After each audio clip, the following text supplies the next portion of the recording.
মশলা বেগুন তৈরি করবার জন্য প্রথমে কড়ার মধ্যে সর্ষের তেল দিয়ে দিলাম, তারপর 5 ফোড়ন, শুকনো লঙ্কা দিয়ে দিলাম, তারপর আদা আর কাঁচা লঙ্কা বেটে রেখেছিলাম সেইটা দিয়ে দিলাম। মশলাটা দিয়ে একটু ভালো করে নাড়াচাড়া করে নিলাম।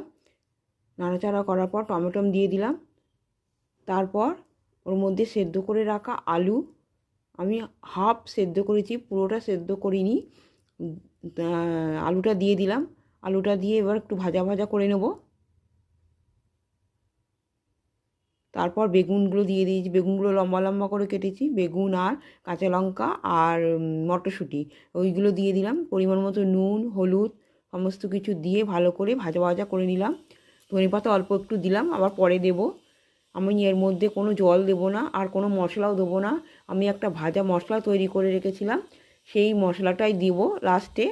তারপর দেখো বাটি ধোয়া জলটাই আমি দিলাম ভাপে, সে ঢাকা দিয়ে আমি বেগুনগুলোকে সেদ্ধ করে নিলাম।